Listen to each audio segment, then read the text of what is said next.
Hi, geometry students. This week we are doing lessons 10.5 and 10.6.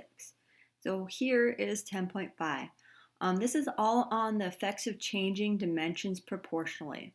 So we're going to describe the effect on perimeter and area when one or more dimensions of a figure are changed. We're actually going to concentrate on area.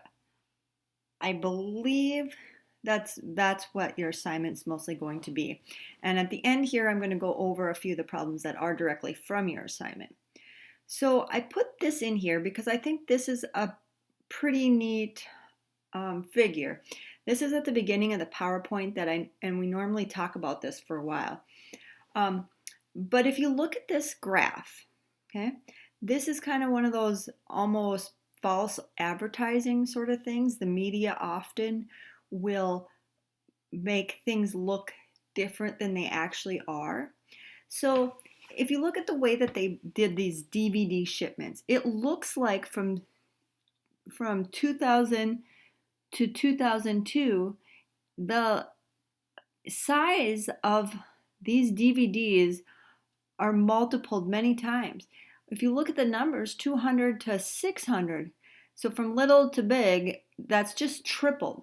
Now, yes, the heights are tripled, but if you look at the width and the whole area of it, it is actually times 9. And that's what we're going to learn about today.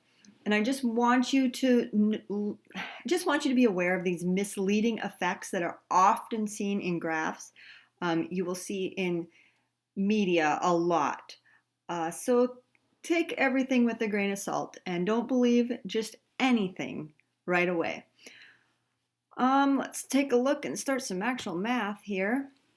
So the effects on area. If you have a figure and you change all the dimensions by a multiple of a, that's going to change the perimeter by a factor of a. But it's going to change the area by a factor of a squared. And we're going to take a look at a couple of these. So it says describe the effect of each change on the area of the given figure. So we're just going to look at area. So this rectangle here is a 1 by 3 millimeter. It says the base length, if the base length of the rectangle is multiplied by 8. Okay, so right now in this original figure, the area is going to be 3 millimeters squared because 3 times 1. Okay. If we multiply the base length, did this 1 and this 24, multiplying the base by 8, that means my area is now going to be 24 millimeters squared. So when I just change one of the dimensions, the area is just changed by that amount, okay? 3 times 24. So the area is times 8.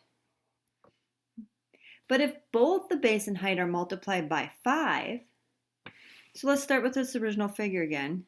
And now this time, I'm going to multiply both dimensions by 5.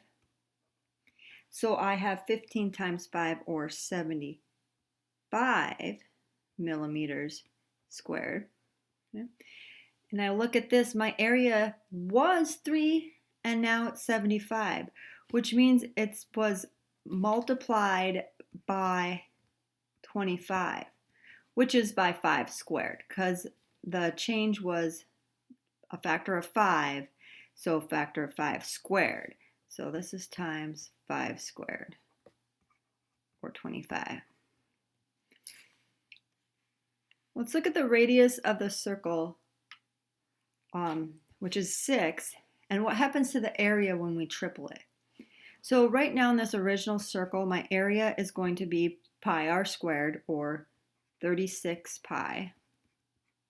And if I tripled the radius, so it's 18, then I'm going to have 18 squared, which I have written down somewhere, 324 pi. So by tripling the radius, our area has actually been multiplied by 3 squared, okay? or by 9.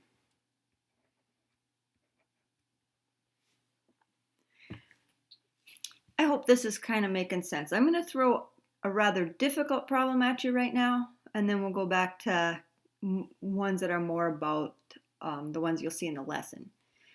So a circle has a circumference of 32 pi inches. All right, here's my, okay, I'm going to undo that. So we'll go with numbers. Circumference is 32 pi. Okay. It says if the area is multiplied by 4, what happens to the radius? So right now, the radius is going to be 16. And I know that because the circumference is diameter times pi. So the diameter is 32, so the radius is 16. And it says if the area is multiplied by 4. So now I have to find the area of this original one, which is just radius squared. So 256 pi. Okay. If this area is multiplied by 4, so here's my new one, I'm going to multiply it by 4, and then I get 1024 pi. Yeah. That's my new area, and it says what happens to the radius. So now we need to find the radius of this. So to find that, we just need to take the square root of 1024, which is 32. Excuse me. And now we compare our original radius to our now radius. Okay? So the area was multiplied by 4. The radiuses, the radii, were doubled. Okay? So the radius, you would multiply by 2, but the area, it would be 2 squared, and that's where that kind of comes from.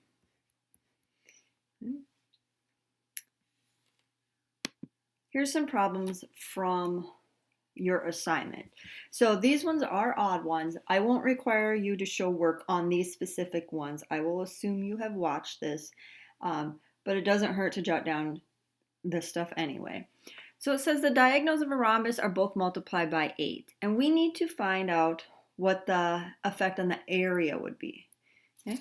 If I look at my figure here, it says that if the diagonals, which is all the dimensions that we need of a rhombus, are multiplied by a, the area is going to change by a factor of a squared. So it should be multiplied by 64, which is 8 squared. Now, it doesn't hurt to check this, to try this out. Okay, so here I have a rhombus. I'm making this up. I'm going to say that I have 2 diagonals, and I will just go ahead and throw in easy numbers. So I'll throw in 2 and 4. Those are my diagonals. Okay, so my current or original one that I made up is going to have an area of 4 whatever units squared. Okay? If I multiplied both of the diagonals by 8, then I would have times 16 times 32, which becomes 256. Okay. So by multiplying both diagonals of the rhombus by 8, you can see that 4 times 64 would be 256. So that was the change. It was multiplied by 8 squared, or 64. 19 is similar. The diagonal of a square is divided by 4. Now, you know a square has the same length diagonals. Wow. Yep, that's good. So I can still use the same sort of formula for this, but you're going to be dividing both of them by 4. And you can try this out by picking numbers. You could say 16 and 16, 1/2 times 16 times 16, and then divide those by 4 and take 1/2 times 4 times 4, and see what you end up with. Okay? Since this is both dimensions are being divided by 4, the effect on the area should be divided by 16. Okay? And you can figure that out here. Because 1/2 times 16 times 16, which I didn't use those same ones earlier, but it's going to be 128. And then after I divided each diagonal by 4, it looks like I'm going to have 8. And if you notice, 128 divided by 16 is 8. The last one here, the number 21 from your book or from your assignment, the perimeter of an equilateral, blah, blah, blah. The perimeter of an equilateral triangle is doubled. Okay, I'm not going to draw this figure out. What I'm going to say is the change in dimensions if all the dimensions are multiplied by a. Okay, so I guess I am drawing it out a little bit. So if this was x, and this was x, and this was x, because it's equilateral, and everything was doubled to 2, the area is going to change by a factor of a squared. My a is 2, 2 squared is 4. So it'll be times 4. Let me know if you have questions on the assignment. I know some of the questions are a little bit tricky, but even just trying them out with numbers you make up can be very helpful.